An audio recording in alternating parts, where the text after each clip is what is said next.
dirait qu'il y a la vachette, c'est puis Proverbe 30-30 Azali.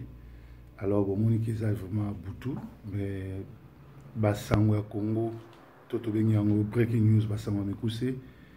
Actualité oblige, et c'est la bisoto bima na lombango, tout ça, la bino moi intervention oyo. Il y a eu Sabino qui est battu à IDPS, tombo qui m'a parce que se rendre compte que Kabila a zone nargué, Congolais, Kabila Kosibango, pe Kabila normalement faut qu'on benganae.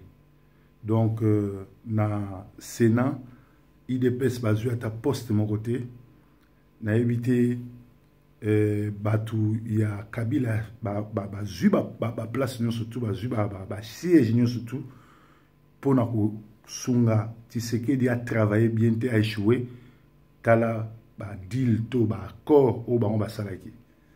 Alors na ngongo na zo senga na bataille IDPS so brama yele bokende na tribunalité bo bengana pe ba député na binote mais bo bengana nanga na Kabila occasion ngo ya munene ba pesi bino pour restaurer mboka, c'est-à-dire ceux qui bosa vraiment ba combattant solo bo bunda bino na binote ndenge King Kester emene ya persona mazaloba tala bango na bango ba komi kuwelana eye mabe. Donc eye mabe na niveau ya Kinshasa na niveau ya Congo parce que nomination eza bien te peuple ndé aponaka président et mboka oyo ezali sous occupation et qui dans la élection te.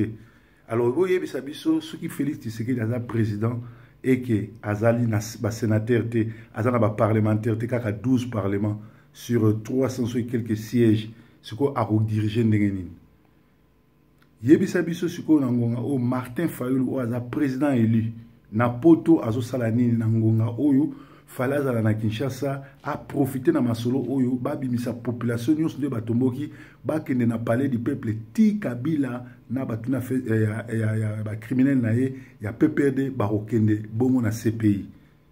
Voilà occasion munene yango epesameli bino bobima libanda ebele ti Kabila na système ne corrompu okende.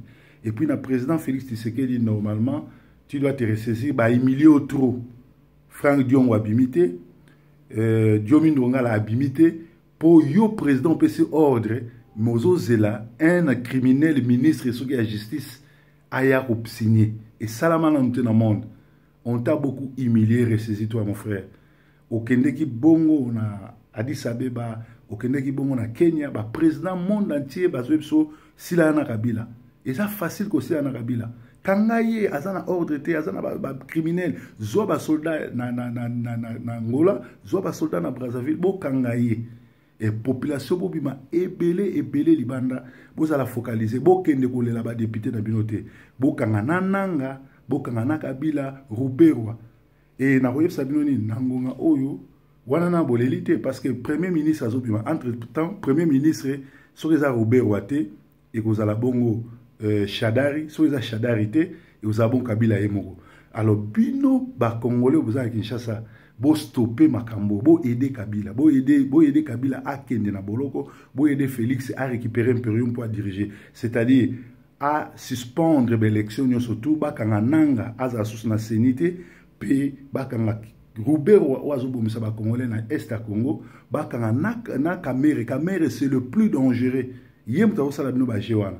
Donc, occasion en gros, et puis ça m'a dit bino bataille IDPS, botika ko swana botika ko bunda bino na bino, mais bo tele maloko la mutomoko, bo sanganana ba tunyo surtout ya lamuka, bo bima ebele na palais du peuple, bo tele mabola na mamuzo en Algérie, ti Kabila okende CPI nde kimi ezongi na mboka. Aussi longtemps Kabila za na mboka, aussi longtemps Kabila zo continue à diriger beaucoup lela na monoko mboka. Donc c'est qui breaking news André que il y a Sentinelle TV avec les messagers de la bonne nouvelle, Proverbe 30-30, Nzambe nanga monabino, journée malamu, le peuple finit toujours par vaincre. Merci. Bye bye.